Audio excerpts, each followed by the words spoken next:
My father was, he is on the left here, my father was officer of the General Staff of the Soviet Army.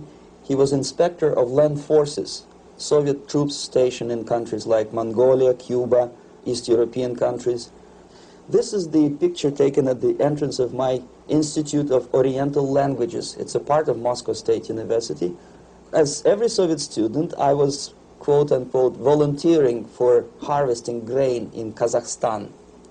By the end of my training in school, I was recruited by the KGB. This picture was taken on that day, and you can see again how happy it feels to be recruited by the KGB. Pay special attention to number of bottles on the table. One of my functions was to keep foreign guests permanently intoxicated the moment they land at Moscow airport. In 1967, the KGB attached me to this magazine, Look magazine. A group of 12 people arrived to USSR from United States to cover the 50th anniversary of October Socialist Revolution in my country. From the first page to the last page, it was a package of lies.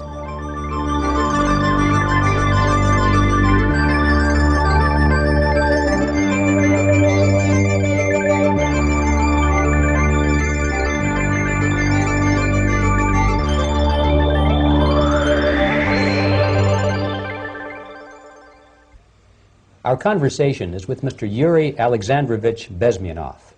Mr. Bezmenov was born in 1939 in a suburb of Moscow. He was the son of a high-ranking Soviet Army officer. He was educated in the elite schools inside the Soviet Union and became an expert in Indian culture and Indian languages. He had an outstanding career with Novosti, which was the, and still is, I should say, the press arm or the press agency of the Soviet Union. It turns out that this is also a front for the KGB. One of his interesting assignments was to brainwash foreign diplomats when they visited Moscow. And he'll tell us a little bit about how they did this and how they planted information which eventually wound up in the press of the free world. He escaped to the West in 1970 after becoming totally disgusted with the Soviet system, and he did this at great risk to his life. He certainly is one of the world's outstanding experts on the subject of Soviet propaganda and disinformation and active measures. Mr. Bezmenov, I'd like to begin by having you tell us a little bit about some of your childhood memories. Well, the most vivid memory of my childhood was Second World War, or to be more precise, the end of the Second World War, when all of a sudden United States, from a friendly nation, which helped us to defeat Nazism, turned overnight into a deadly enemy. And it was very shocking because all newspapers were trying to present an image of belligerent, aggressive American imperialism. Most of the things that we were taught is that United States is aggressive power, which is just about to invade our beautiful, free, socialist country, that American CIA is dropping Colorado beetles on our beautiful potato fields to eliminate our crops, and each schoolboy had a picture of Colorado bug on the back page of his notebook, and we were instructed to go into collective fields to search for those little Colorado bugs. Of course we couldn't find any, neither we could find many potatoes, and that was explained again by the encroachments of the decadent imperialist power. The anti-American paranoia, hysteria in the Soviet propaganda was to such of such a higher degree that many less skeptical people or less stubborn would really believe that United States is just about to invade our beautiful motherland, and some secretly hope that it will come true. That's interesting. Yes. Well, getting back to life inside the Soviet Union or inside communist countries in general, in this country, at the university level primarily, we read and hear that the Soviet system is different from ours, but not that different, and that there is a convergence developing between all of the systems of the world, and that really it doesn't make an awful lot of difference what system you live under, because you have corruption and dishonesty and tyranny and all that sort of thing. From your personal experience, what is the difference between life under communism and life in the United States?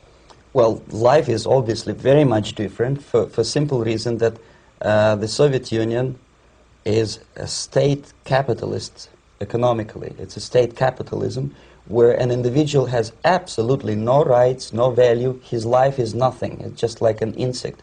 He is disposable. Whereby in the United States, even the worst criminal is treated as a human being. He has a fair trial, and some of them capitalize on their crimes. They publish their memoirs in their prisons and get handsomely paid by your crazy publishers. The differences, of course, in the daily life are very various, depending on whom we are talking about. In my own private life, I never suffered from communism simply because I was brought up in a family of high-ranking military officer. Most of the doors were open for me. Most of my expenses were paid by the government, and I never had any troubles with the authorities or with the police. So, in other words, I would say I enjoyed, or I had good reasons to enjoy all the advantages of so-called socialist system. Mm-hmm. My main motivations to defect had nothing to do with affluence. It was mainly moral indignation, moral protest, rebellion against the inhuman methods of the Soviet system. Well, specifically, what did you object to? I objected, first of all, against oppression of my own dissidents and intellectuals. And that was the most disgusting thing that I witnessed as a young man, young student, who was brought up a very troublesome period in our history, from Stalin to Khrushchev, from total tyranny and oppression to some kind of liberalization. Second, when I started working for the Soviet embassy in India, to my horror, I discovered that we are millions times more oppressive than any colonial or imperialist power in the history of mankind. That my country brings to India not freedom, progress, and friendship between the nations, but racism, exploitation, and slavery, and of course economical inefficiency to this country. Since I fell in love with India, I developed something which by KGB standards is extremely dangerous thing. It's called split loyalty, when an agent likes a country of assignment more than his own country. I literally fell in love with this beautiful country, a country of great contrasts, but also great humility, great tolerance, and philosophical and intellectual freedoms. My ancestors used to live in caves and eat raw meat when India was a highly civilized nation 6,000 years ago.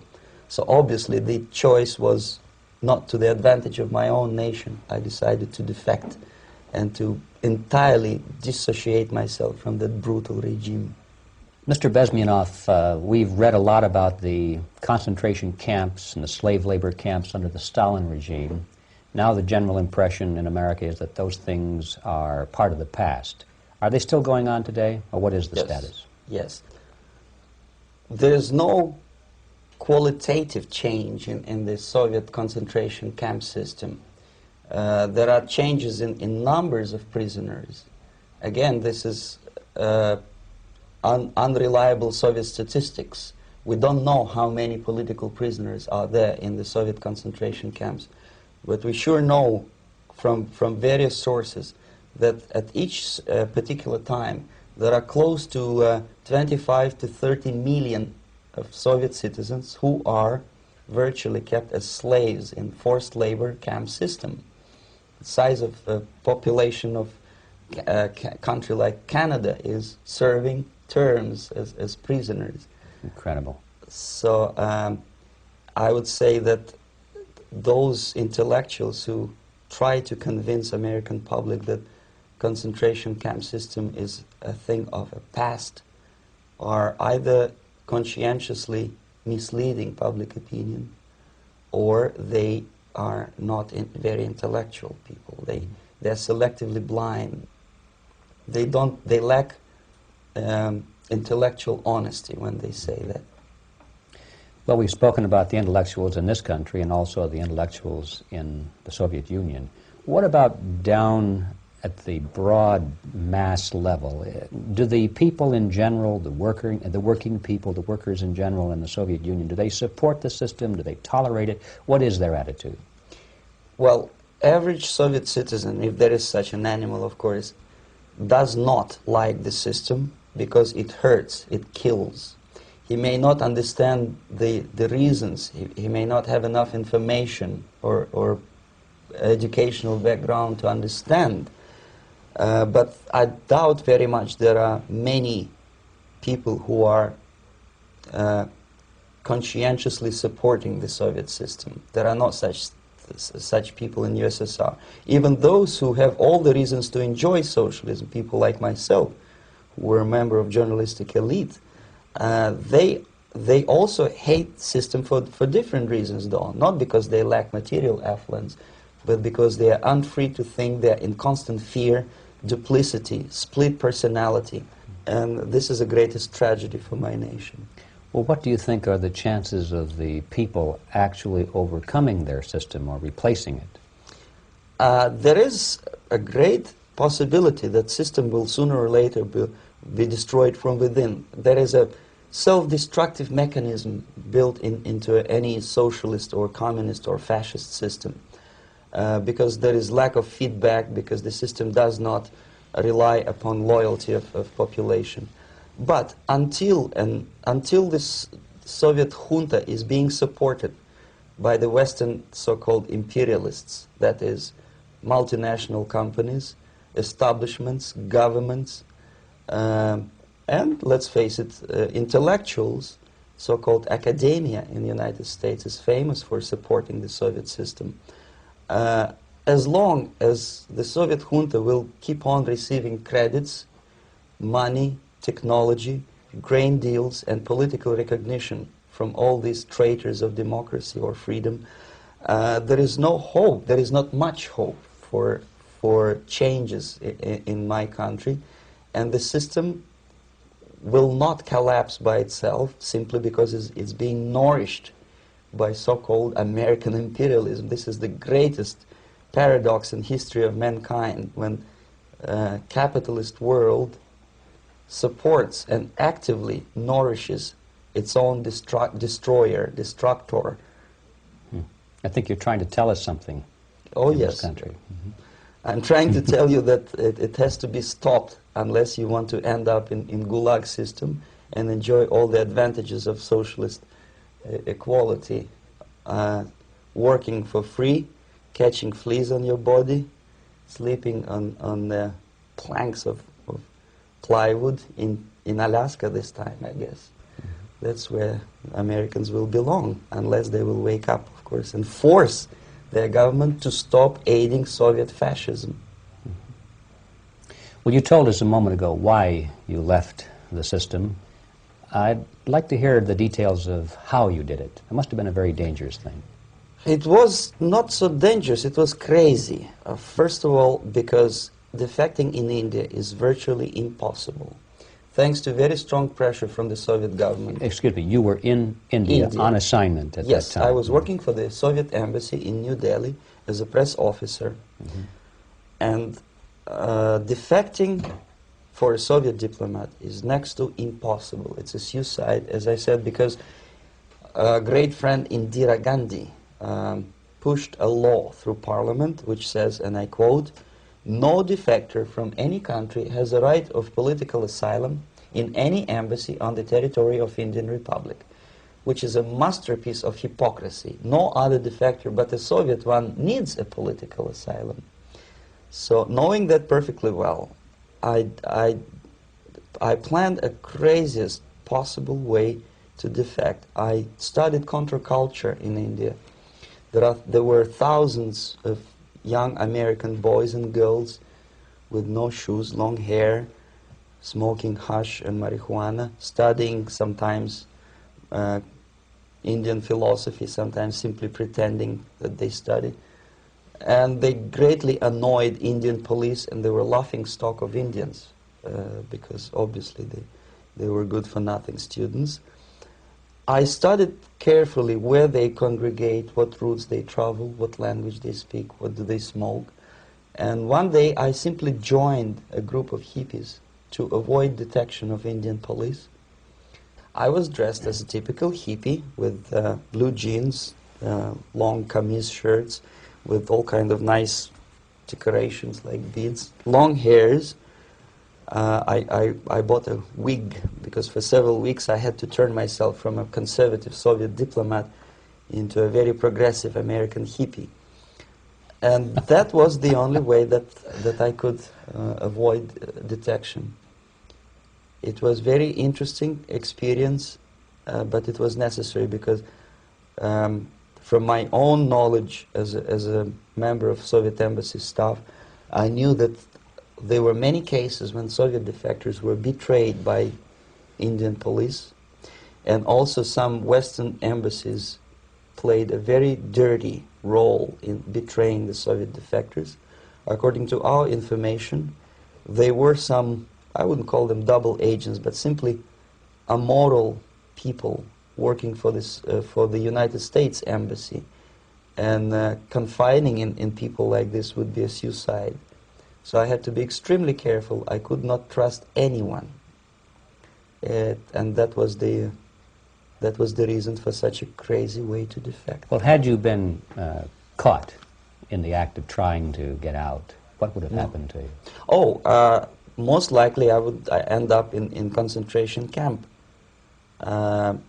or depending on the situation and on the whim of some bureaucrat in KGB, maybe even executed. This is normal practice, quietly, of course, not publicly. But that would be the end of my defection, of course. Well, when did you finally make it to the United States? In 1970, after about 6 months of debriefing in Athens by the CIA, and I presume FBI too, they let me go first to Germany, then to Canada. That was my decision. I had to change my identity to protect my family and my friends in USSR. And also I was a little bit paranoid, knowing that both Soviet KGB and probably some double agents within the American system may be after me. So I wanted to settle down as far away as possible. I requested CIA to give me some kind of new identity and just let me go on my own. And I settled in Canada. I was a student. I changed many professions, from farm help and laundry truck driver to language instructor and broadcaster for Canadian Broadcasting Corporations in Montreal. Well, have you had any threats on your life or any yes. unpleasant in about 5 years, KGB eventually discovered that I am working for Canadian Broadcasting. I made a very big mistake. I started working for overseas service of CBC, which is similar to Voice of America, in Russian language. And of course, monitoring service in USSR picked up every new voice. Every new announcer, they would make it a point to discover who he is. And in 5 years, sure enough, slowly but surely, they discovered that I am not Thomas Schumann, that I am Yuri Alexandrovich Bezmenov, and that I am working for Canadian Broadcasting, and undermining beautiful détente between Canada and USSR. And the Soviet ambassador Alexander Yakovlev made it his personal effort to discredit me. He complained to Pierre Trudeau, who is known to be a little bit soft on socialism. And the management of CBC behaved in a very strange, cowardly way, unbecoming to representatives of an independent country like Canada. They listened to every suggestion that Soviet ambassador gave, and they started shameful investigation, analyzing content of my broadcasts to USSR. And sure enough, they discovered that some of my statements were probably would be offending to the Soviet Politburo. So I had to leave my job. And of course, subtle intimidations. They would say something like, please cross the street carefully because, you know, traffic is very heavy in Quebec. And fortunately, I know about the psychology and the logic of activity of the KGB, and I never allowed myself to be intimidated. This is the worst thing. This is what they expect a person, a defector, to be intimidated. Once they spot that you are scared, they keep on developing that line And then eventually you either have to give up entirely and work for them, or they neutralize you. They would definitely stop all kind of political activity, which they failed to do in my case, because I was stubbornly working for the Canadian Broadcasting. And in response to their intimidations, I said that, look, this is a free country, and I am as free as you are. And I also can drive very fast.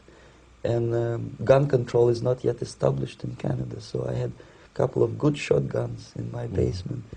So welcome to visit me someday with your Kalashnikov's machine guns. So obviously it didn't work. Intimidation didn't work. So they tried different approach, as I described. They approached on the highest level, on the level of Canadian bureaucracy.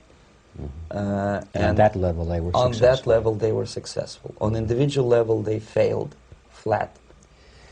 Mr. Bezmenov has brought a series of slides with him that he has taken from the Soviet Union, and I think this is a good time to take a look at the slides. Yes. Now, the viewers will be able to see these slides as we talk about them. Yes, this is a collection of slides which are, some of them are snapshots from my family album, some of them are documents which I smuggled from the Soviet embassy, and some are reproductions from local mass media. I usually show them to establish my credibility as a defector. This is a picture of my native town, Mytishi, about 20 miles north from Moscow.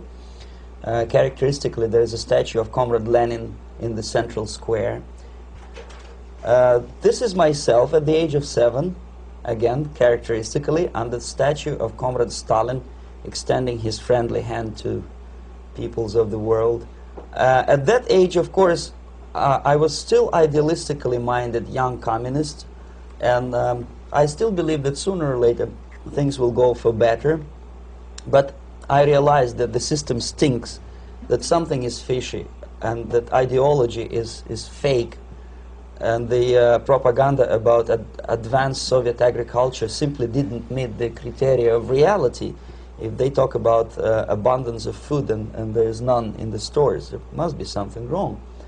My father was, he is on the left here, my father was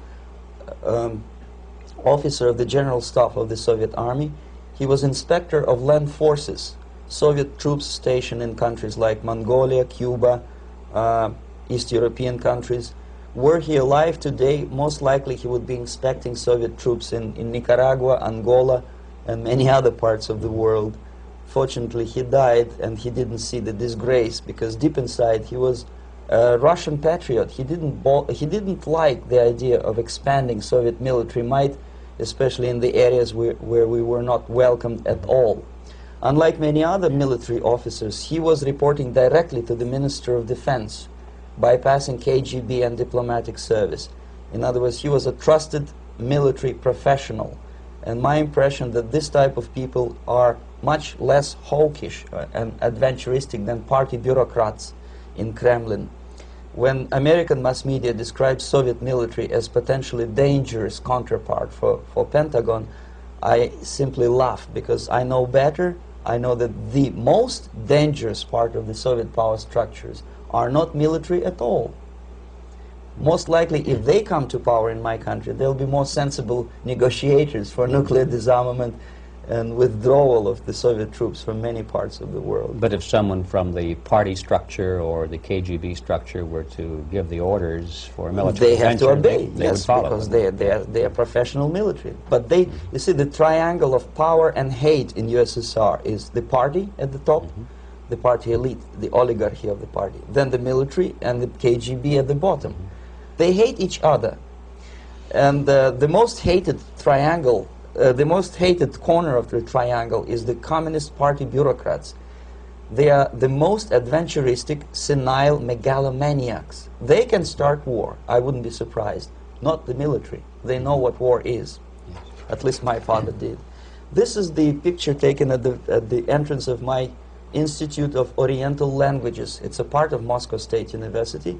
I graduated in 1963. And now, excuse me, which one were you on? I am on the right. You're on the right. And on the left is my my schoolmate Vadim Smirnov, who later was a apparatchik in the Central Committee of the Soviet Union Communist Party. What is an apparatchik? It's a functionary, something like civil service in British Empire. Someone who is never fired from the service. He stays there internally. He may not be promoted too high, but he's a dependable bureaucrat who will stay forever. I studied not only languages, but also history, literature, even music. I'm on this picture, I'm trying to learn how to play Indian musical instrument.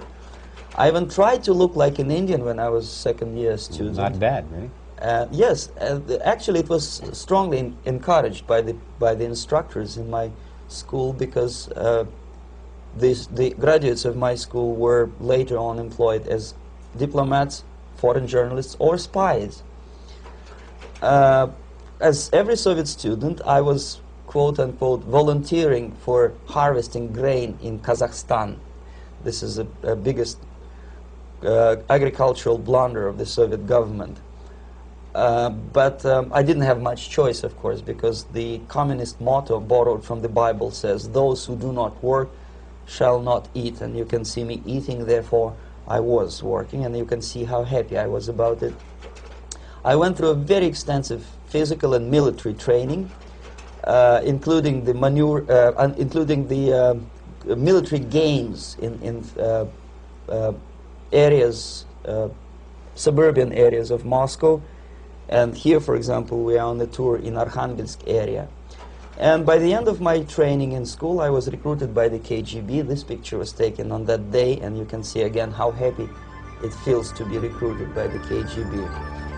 Our conversation with Yuri Alexandrovich Bezmenov, who is a defector from the Soviet Union, a former propaganda agent for Novosti and the KGB, will continue after this message.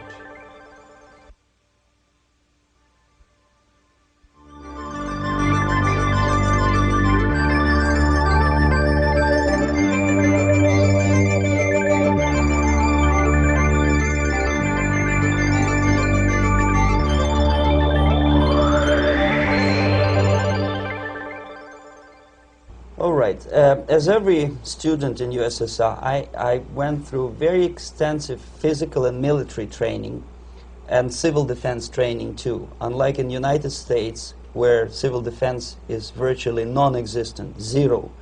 In USSR, every student, whatever his major subject, has to go through very extensive 4-year military and civil defense training. You can see me here with a group of students during one of the war games near Moscow. The main idea, of course, is to prepare a huge reserve army of the USSR. Each student has to graduate as a junior lieutenant. In my case, it was administrative and military intelligence service. My first assignment was to India as a translator with the Soviet Economical Aid Group, building refinery complexes in Bihar state and Gujarat state. At that time, I was still naively, idealistically believing that what I was doing contributes to the understanding and cooperation between the nations. It took me quite a number of years to realize that what we were bringing to India was a new type of colonialism, 1,000 times more oppressive and exploitative than any colonialism or imperialism in history of mankind. But at that time, I was still hoping that, well, maybe it's not that bad, could be worse, and things may go for better. And I even tried to implement the beautiful Marxist motto, proletarians of all the countries unite. I tried to unite with a nice Indian girl, and I was fascinated by Indian culture, by the family life in this country. But obviously, Communist Party had different plans for my genes, so I had to marry this beautiful Russian girl. In the span of my career, I married 3 times. Most of these marriages were marriages of convenience on advice from the Department of Personnel. This is normal practice in USSR. When a Soviet citizen is assigned to a foreign job, he has to be married, either to keep family in USSR as hostages, or, if it's a convenience marriage like mine, so that the husband and wife are virtually informers on each other to prevent defection or contamination by decadent imperialist or capitalist ideas. In my case, I hated that girl so much that the moment I landed in Moscow, we were divorced, and I married later, second time. By the end of my first assignment in India, I was promoted to the position of public relation officer. You can see me here translating a speech by a Soviet boss. And you're on the right. I'm on the right here, yes. And it was, the occasion was commissioning of the refinery complex in Bihar, Barauni. Back in Moscow, I was immediately recruited by Novosti Press Agency, which is a propaganda and ideological subversion front for the KGB. 75% of the members of the Novosti are commissioned officers of the KGB. The other 25 are, like myself, co-opted agents who are assigned to specific operations. In this particular case, you can see me talking to students of Lumumba Friendship University in Moscow. This is a huge school under the direct control of the KGB and Central Committee, where future leaders of the so-called national liberation movements are being educated and selected carefully. And some of them have absolutely, this, for example, is a group of students from Lumumba. They don't look like students at all. They look more like military, and that's exactly what they were. They were dispatched back to their countries to be leaders of the so-called national liberation movements, or to be translated into normal human language, leaders of international terrorist groups. Another area of activity when I was working for the Novosti was to accompany groups of so-called progressive intellectuals, writers, journalists, publishers, teachers, professors of colleges. You can see me here in Kremlin. I'm second on the left, with a group of Pakistani and Indian intellectuals. Most of them pretended they don't understand that we are actually working on behalf of the Soviet government and the KGB. They pretended that they are actually being guests, VIP intellectuals, that they are treated according to their merits and their intellectual abilities. For us, they were just a bunch of political prostitutes to be taken advantage for various propaganda operations. Therefore, you can see perfectly well the senior colleague of mine on the left doesn't really have that much respect on his face, and myself with a very skeptical smile, typical KGB sarcastic smile, anticipating another victim of ideological brainwashing.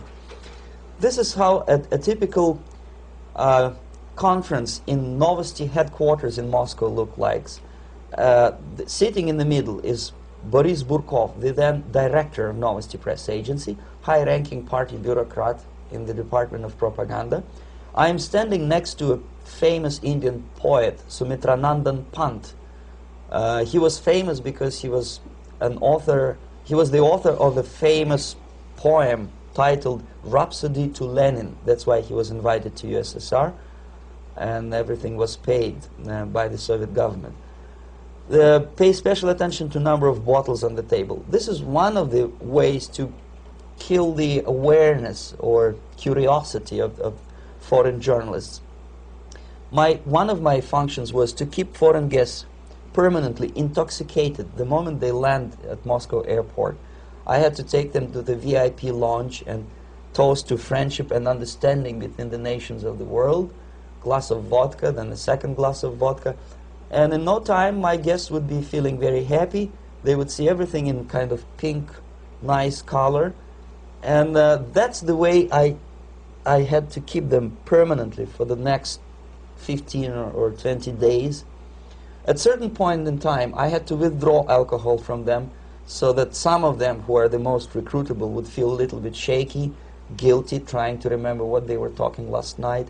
That's the time to approach them with all kind of nonsense, such as joint communique or statement for Soviet propaganda. That's the time they are the most flexible.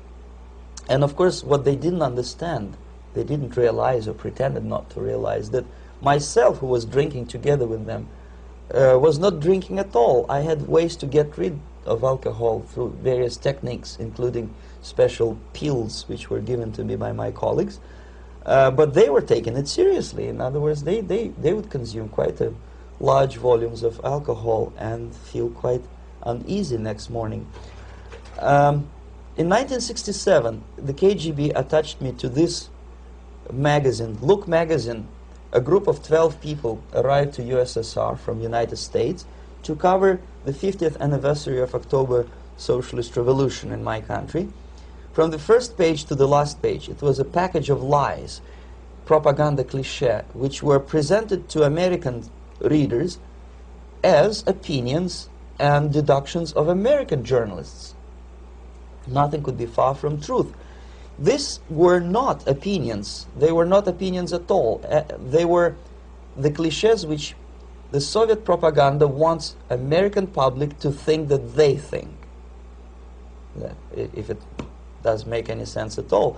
It sure does, because from the viewpoint of the Soviet propaganda, although there are some subtle criticism of the Soviet system, the basic message is that Russia today is a nice, functioning, efficient system supported by majority of population. That's the biggest lie. And of course, American intellectuals and journalists from Look magazine elaborated on that untruth in various different ways. They intellectualized that lie. They found all kinds of justifications for telling lies to American public. Excuse me, it was partly your job to make sure that they got these ideas, yes, and accepted them as their own ideas. Right. Actually, even before they arrived to USSR, and they paid astronomical sum of money for that visit, they were submitted, this Novosti Press Agency developed so-called backgrounders, 20-25 pages of information and opinions which were presented to the journalists even before they bought their tickets to Moscow. They had to analyze the situation, and judging on their reaction to that backgrounder, the local Novosti representative or local Soviet diplomat in Washington, D.C. would assess whether they be given visa to USSR or not. So but they were selected ahead of time. Oh yes, they were pre-selected very carefully, and there is not much chance for honest journalists to arrive to USSR and to stay there for 1 year and to bring this package of lies back home. This, for example, is a centerfold of the Look magazine. They presented this monument erected by Communist Party in Stalingrad as the symbol, personification of Russian military might. And they said in the article, which is published on the site, that Soviets are very proud of the victory in the Second World War.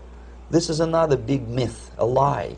No sensible people would be proud to lose 20 millions of their countrymen in a war which was started by Genosse Hitler and Comrade Stalin and paid by American multinationals. Most of the Soviet citizens look at this type of monuments with disgust and sorrow, because every family lost father, brother, sister, or child in the Second World War. Yet American journalists who were trying to appease, to please their hosts, presented this picture on the centerfold as the symbol and personification of Soviet national, they call it Russian national spirit. And it was greatest misconception and a very tragic misunderstanding. Of course, Look magazine was not distributed in USSR. The main audience was in United States. But I presume that many Americans, millions of Americans who were reading Look magazine at that time, had absolutely wrong idea about the sentiments of my nation, about what the Soviets are proud of and what they hate.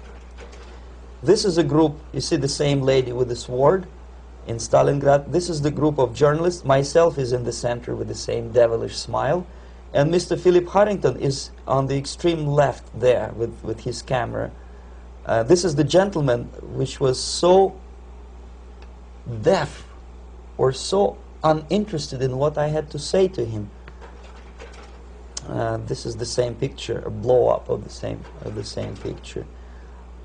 Many guests from various countries, in this particular case from Asia and Africa, were taken by me as a Novosti Press Agency employee for a tour across Siberia, for example. We would show them typical kindergarten, you see, nothing special by American standards, just nice children sitting, eating their breakfast or lunch. What they could not understand, or they pretended not to understand, that this is an exemplary kindergarten. This is not the kindergarten for average person or average family in USSR. And we maintain that illusion in their minds. You can see myself under the red spot in the middle there, with the same business-like expression. I'm doing my job. That's what I'm assigned to do, and that's what I was paid to do. But deep inside, I still hope that at least some of these useful idiots would understand that what they are looking at has nothing to do with the level of affluence in my nation. This is a better picture which reflects the true spirit of the Soviet childhood. This picture was printed in a Canadian government publication by mistake. In the middle you can see children playing on a small courtyard, and the caption goes, "This is a typical kindergarten in Siberia." What these idiots didn't understand, that it is not kindergarten at all. It is a prison for children of political prisoners. But there was not a single mentioning that what they were visiting actually was an area of concentration camps. And the job of people like myself to help them to not to notice that they are actually talking to prisoners. Most of the children were dressed, especially on the occasion of the foreigners' visit. Of course, there were no corpses on the ground. There were no machine gun guards.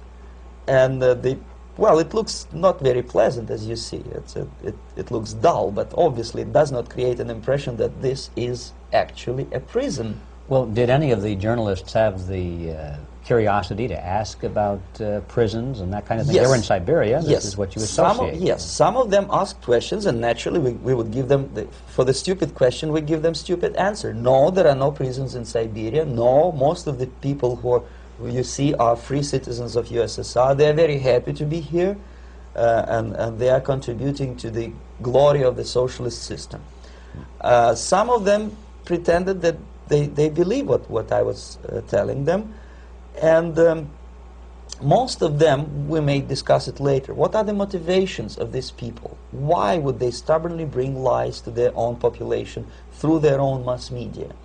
I have various answers to this. There is not a single explanation. It's a complex of explanations. It's fear, pure biological fear. They understand that they are on the territory of an enemy state, a police state. And just to save their rotten skins and their miserable jobs, their affluence back home, they would prefer to tell a lie than to ask truthful questions and report truthful information. Second, most of these schmucks were afraid to lose their jobs, because obviously if you tell truth about my country, you will not last long as a correspondent of New York Times or Los Angeles Times. They will fire you. What kind of correspondent are you? You obviously cannot find common language with Russians if they kick you out in 24 hours. So just by trying to be conformist to their own editorial bosses, they tried not to offend the sentiments of the Soviet administrators and people like myself. Deep inside, I hope they would insult my or offend my sentiments. Obviously, they preferred not to. Another reason, I refuse to believe it, but obviously, there is another reason. Obviously, it's a greed. These people earn a lot of money. When they come back to USA, they claim that they are experts on my country. They write books which sells in million copies, titled like Russians, The Truth About Russia. Most of it is lie about Russia. Yet they claim to be Sovietologists. They play back myth about my country, the propaganda cliches. Yet they stubbornly resist the word of truth. If a person like Solzhenitsyn is either defecting or kicked out of USSR, they try all their best to discredit him and to discourage him. I don't have much chance to appear on national network with a true story about my country. But a useful idiot like Hendrik Smith or Robert Kaiser, they are big heroes. They come back from USSR, they say, oh, we were talking to dissidents in Russia. Big deal. Soviet dissidents are chasing American correspondents in the streets, and they are cowardly escaping from these contacts. For some strange reason, if you want to know more about Spain, you refer to Spanish writers. If you want to learn more about French, you read French writers. Even about Antarctica, I bet you would read Penguins. Only about the Soviet Union, for some strange reason, you read Hendricks and Schmendricks and all kind of Kissingers, because they claim that they know more about my country. They know nothing, or next to nothing, or they pretend that they know more than they actually do. I would say they are dishonest people who lack integrity and common sense and intellectual honesty. They bring back all kind of stories like that. A kindergarten in Siberia. Omitting the most important fact, it's a prison for children of political prisoners.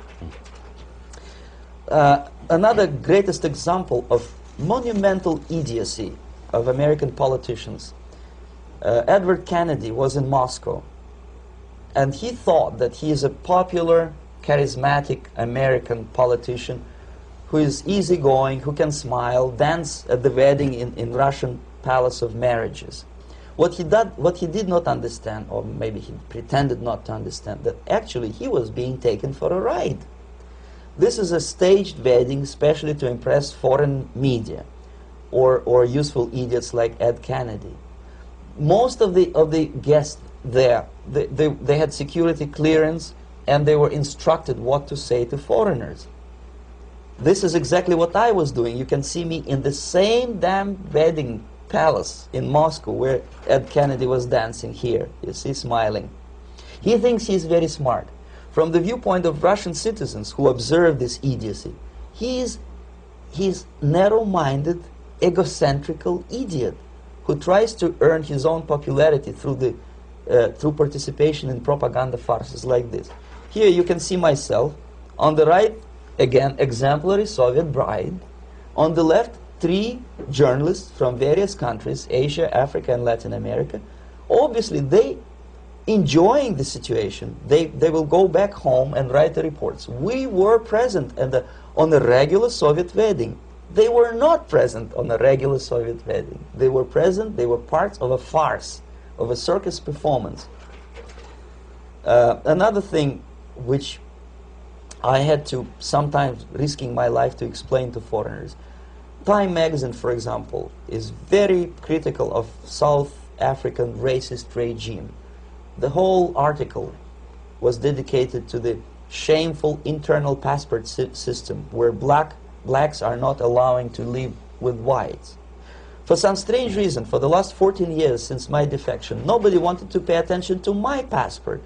This is my passport. It also shows my nationality, and it has a police rubber stamp, which is called propiska in Russian language, which assigns me to a certain area of residence. I cannot leave that area, same way as this black man cannot leave the area in South Africa. Yet we call South African government racist regime.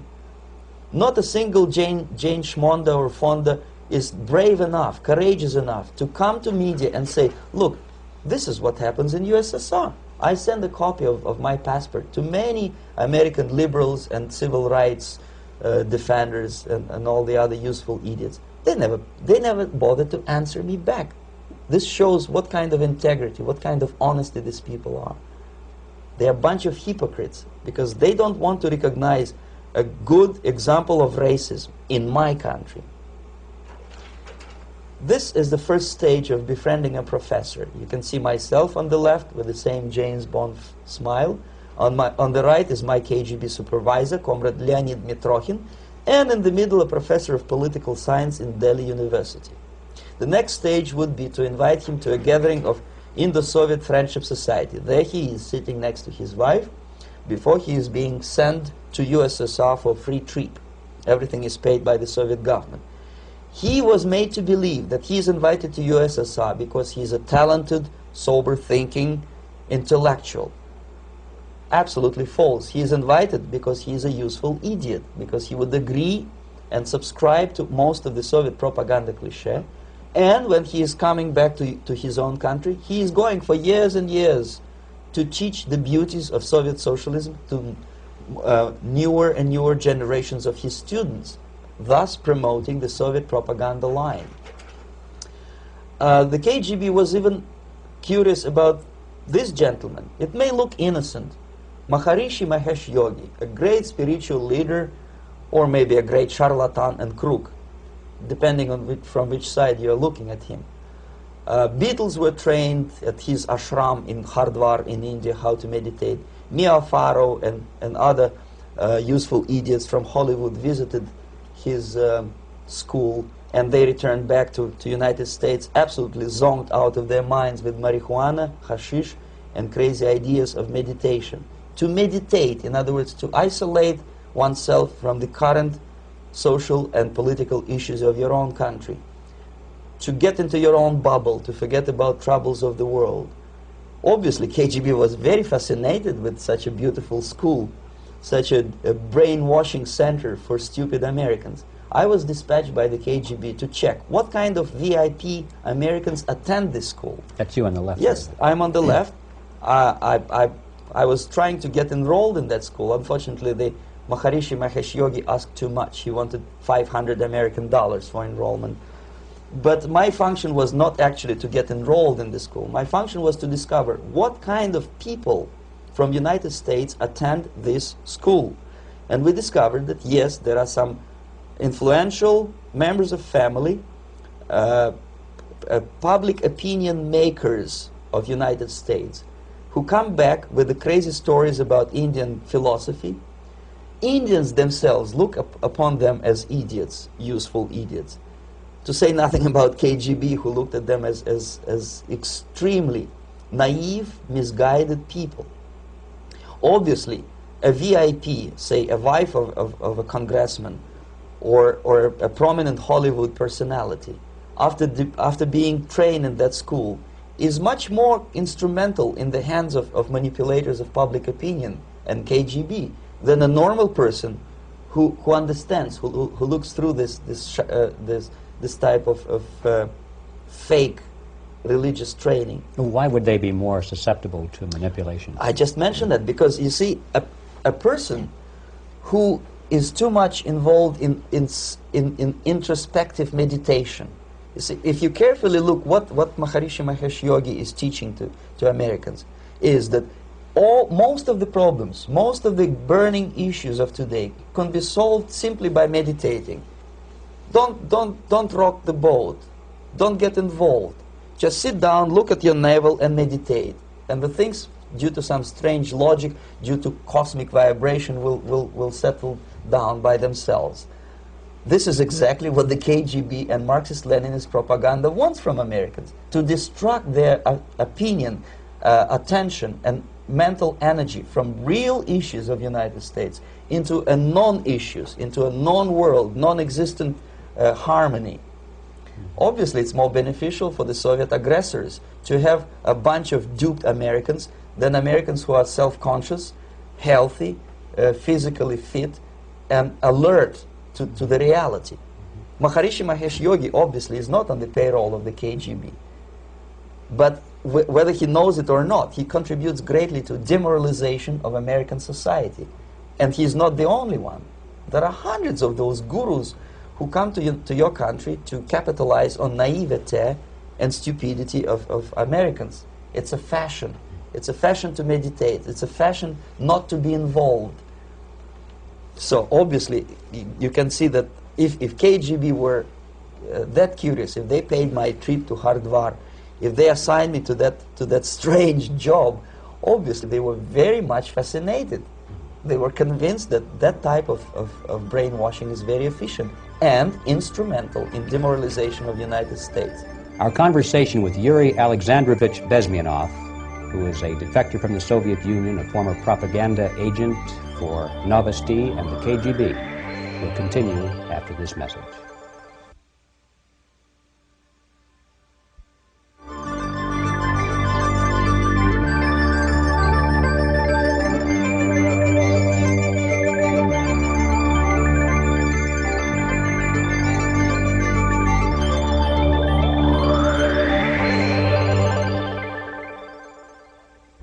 This picture shows the part of the building of USSR embassy, and my supervisors. On the left is Comrade Mehdi, an Indian communist, and on the right, Comrade Mitrokhin, my supervisors in the secret department of research and counter-propaganda. It has nothing to do with either research or counter-propaganda. Most of the activity of that department was to compile huge volume of information on individuals who were instrumental in creating public opinion. Publishers, editors, journalists, actors, educationalists, professors of political science, members of parliament, representatives of business circles.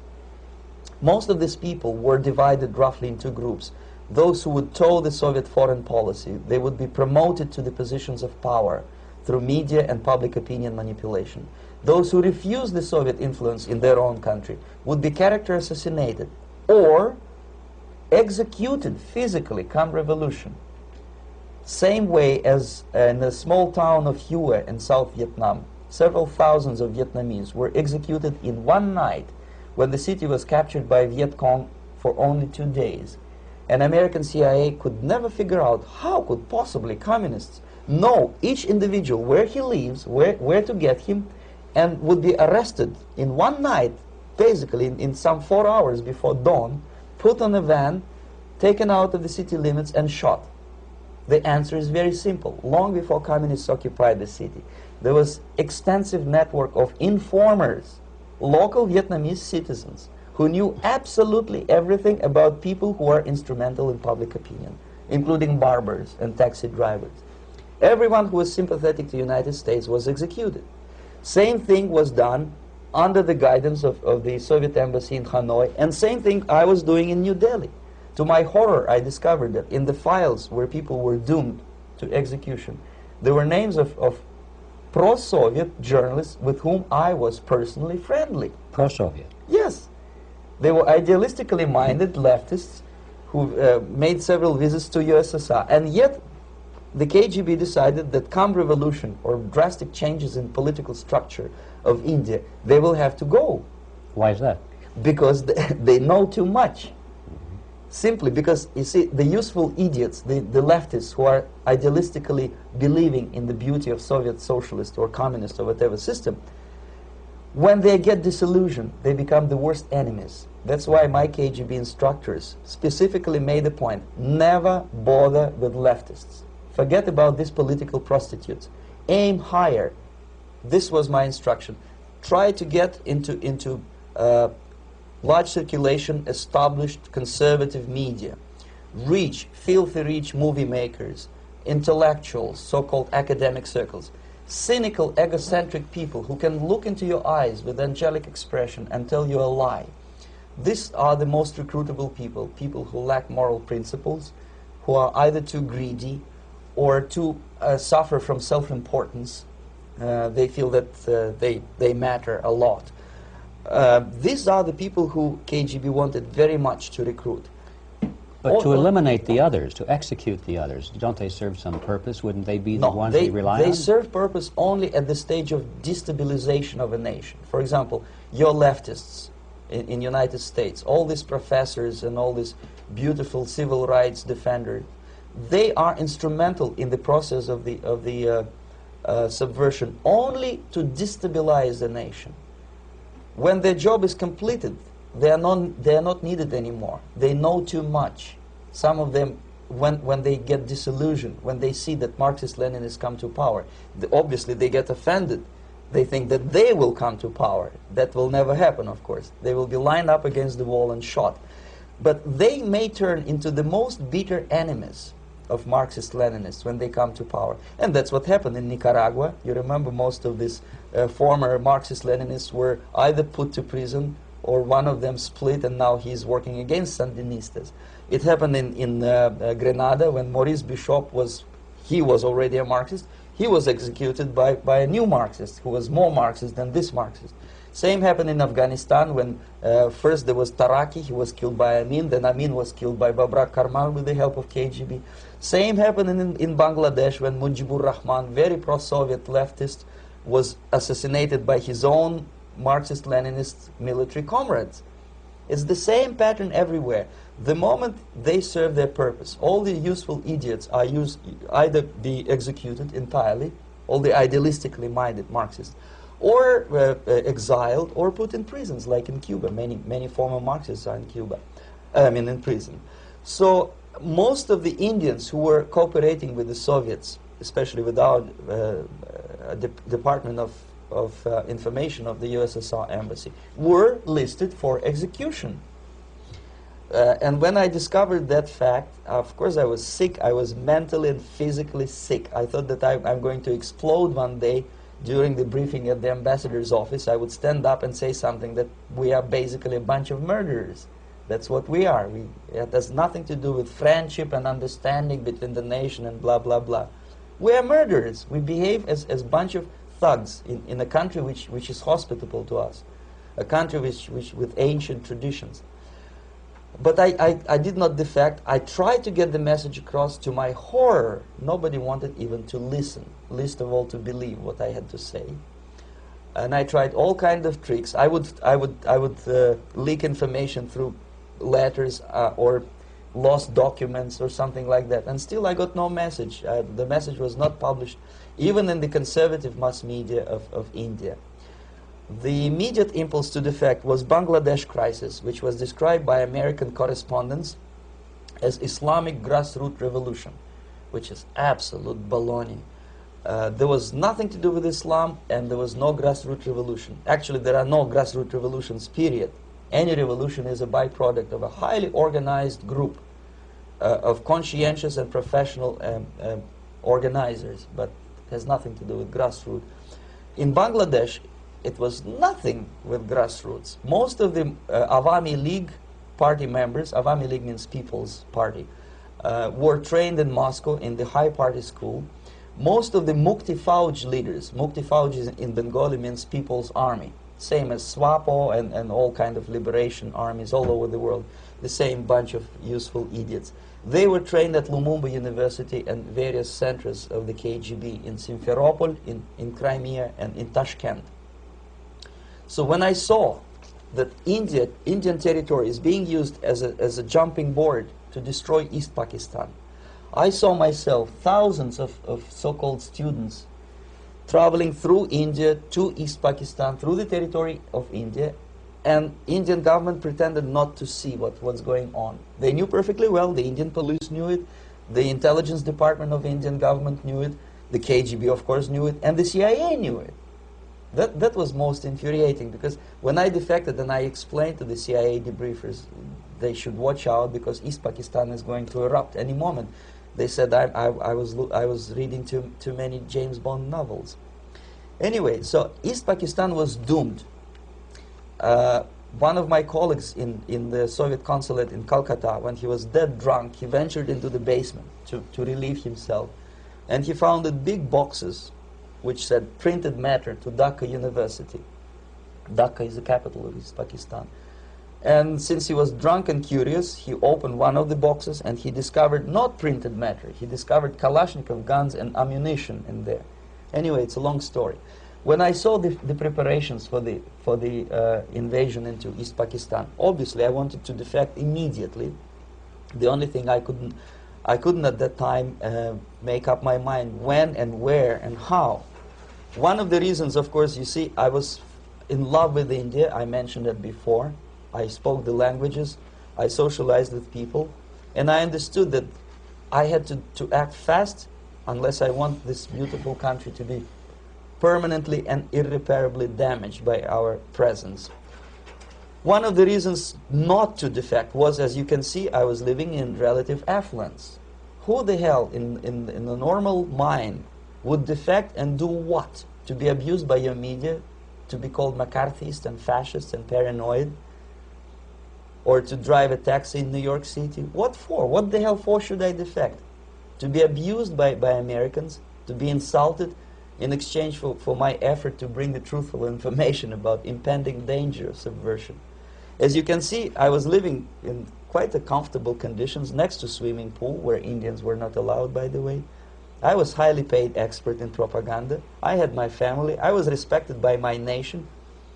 My career was cloudless. The third reason, how to defect with the family.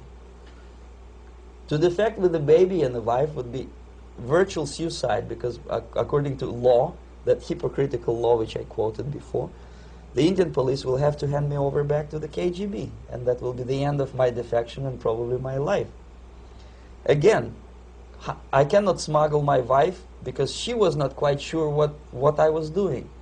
She was not that idealistically involved, and she was definitely not in the total picture of what I was doing for the KGB. She would be shocked if I you know, put her in my van and drive her to the American embassy or elsewhere. That would be a greatest danger. So again, I had to defect in such a way that my defection would look as simple disappearance. And there were many cases like that when the Soviet agents simply disappeared, either killed in action or, thanks to their curiosity and their close contacts with radicals, some of them were killed by the Marxists, by the way. It happened in many African countries when the Soviet KGB were killed by Africans themselves.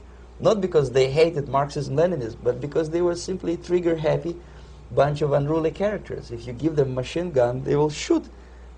And some of the Soviets obviously were not careful enough to protect themselves, and they got into embarrassing situations when they were shot at the crossfire between factions of so-called liberation movements. Anyway, so I decided, as I said, to study the counterculture. I decided this probably would be the best way to disappear.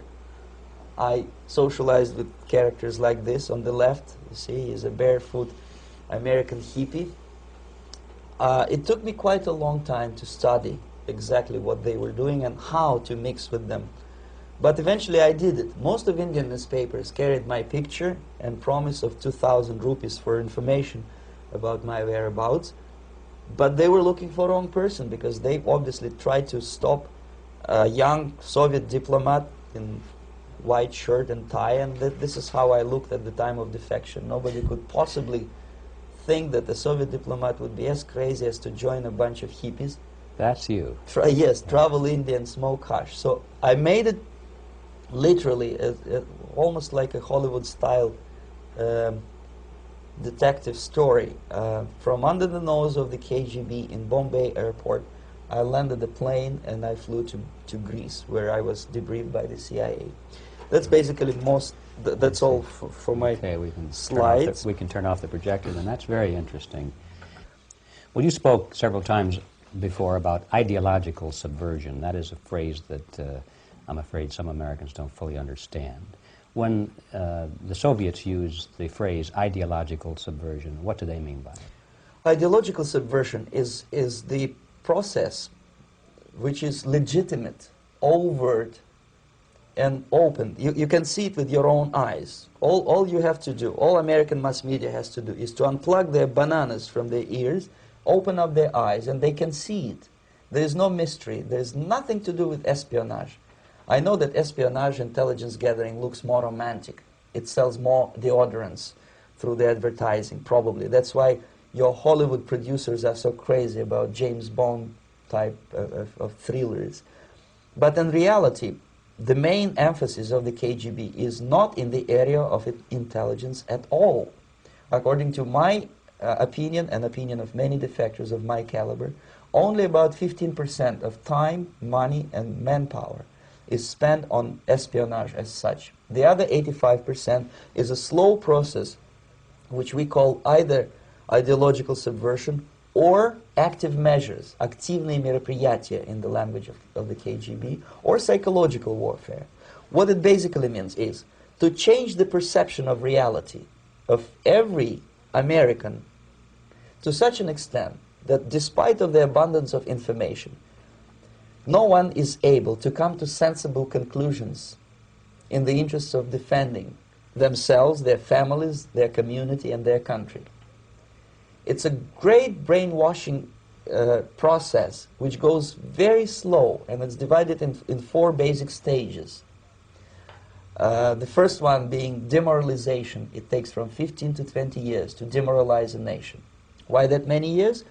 Because this is the minimum number of years which requires to educate one generation of students in the country of your enemy, exposed to the ideology of the enemy. In other words, Marxism-Leninism ideology is being pumped into the soft heads of at least 3 generations of American students without being challenged or counterbalanced by the basic values of Americanism, American patriotism. The result you can see.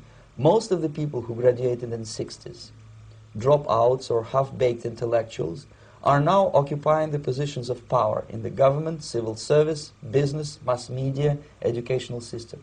You are stuck with them. You cannot get rid of them. They are contaminated. They are programmed to think and react to certain stimuli in a certain pattern. You cannot change their mind, even if you expose them to authentic information, even if you prove that white is white and black is black. You still cannot change the basic perception and the logic of behavior. In other words, these people, the process of demoralization is complete and irreversible. To get rid society of these people, you need another 20 or 15 years to educate a new generation of patriotically minded and common sense people who would be acting in favor and in the interests of the United States society.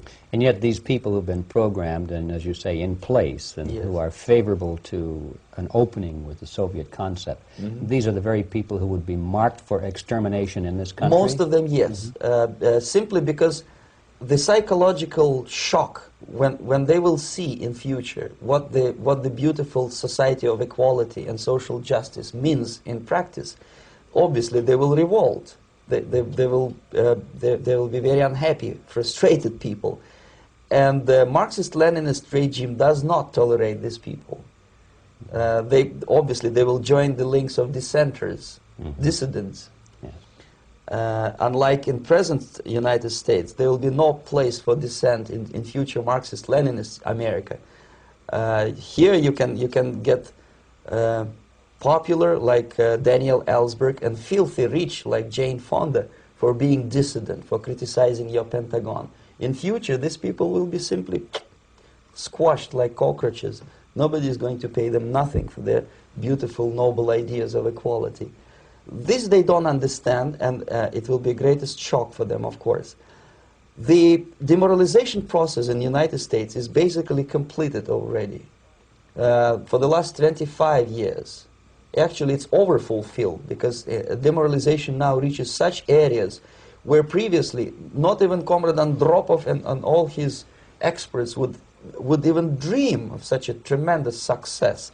Most of it is done by Americans to Americans, thanks to lack of moral standards. As I mentioned before, exposure to true information does not matter anymore. A person who was demoralized is unable to assess true information. The facts tell nothing to him.